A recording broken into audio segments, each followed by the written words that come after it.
বিৰুদ্ধে কোনোবাই ফেচবুকত কিবা কথা লিখিলে তেওঁৰ ঘৰলৈ সদল বলে পুলিচ পঠিয়াইছে। হায়াৰ ছেকেণ্ডেৰী পৰীক্ষা দি থকা ছাত্ৰই টায়াৰ দোকানীয়ে টায়াৰ বেচিবৰ কাৰণে ভয় পোৱা হৈছে অসমত। গতিকে সেইটো যদি পৰিৱেশ, তেতিয়াহ'লে এগৰাকী মুখ্যমন্ত্ৰীতকৈ হতাশাৰ কাৰণে হতকাৰিতা। আমি এটা কথা স্পষ্টভাৱে মুখ্যমন্ত্ৰীগৰাকীক বুজাই দিব বিচাৰিছোঁ, অসম আৰক্ষীক বিজেপি দলৰ দলীয় কৰ্মী হিচাপে ব্যৱহাৰ কৰা বন্ধ কৰক।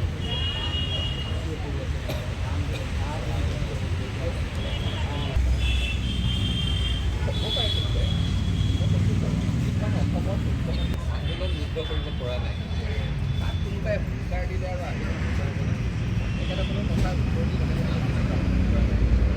যে অসম আৰক্ষীক দলীয় কৰ্মী হিচাপে ব্যৱহাৰ কৰিও, দলীয় কৰ্মীৰ দৰে ব্যৱহাৰ কৰিও আন্দোলন ৰুদ্ধ কৰিব পৰা নাই। গতিকে কোনোবাই ক'ৰবাৰ পৰা হুংকাৰ দি থাকিলে অসমত আন্দোলন ৰুদ্ধ হৈ যাব, সেই কথাটো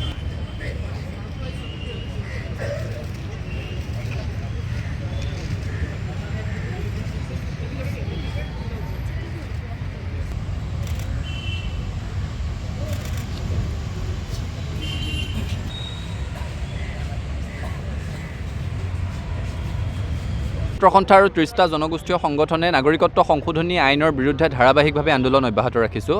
আৰু যিহেতু কেন্দ্ৰীয় চৰকাৰে কাৰ নিয়মাৱলী জাপি দি অসমত অবৈধ বিদেশীৰ বোজা জাপি দিবৰ কাৰণে যুঁজা চলাইছে, গতিকে আমি আন্দোলন অধিক তীব্ৰতাৰ সৈতে আগবঢ়াই লৈ যাবলৈ বাধ্য হৈছোঁ।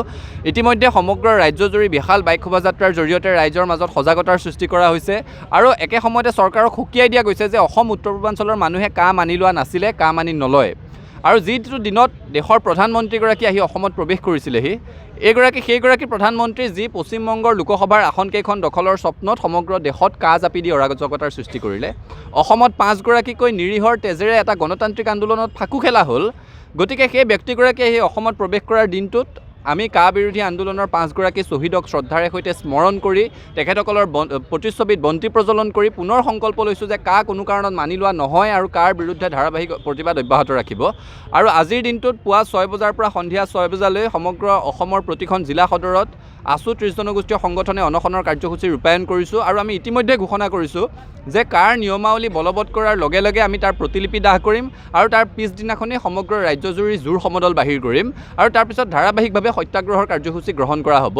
অৰ্থাৎ নাগৰিকত্ব সংশোধনী আইনৰ বিৰুদ্ধে ৰাজপথৰ যুঁজ আৰু একে সময়তে মহামান্য উচ্চতম ন্যায়ালয়ত আদালতৰ যুঁজখনো আমি একেলগে অব্যাহত ৰাখিবৰ কাৰণে সংকল্প লৈছোঁ।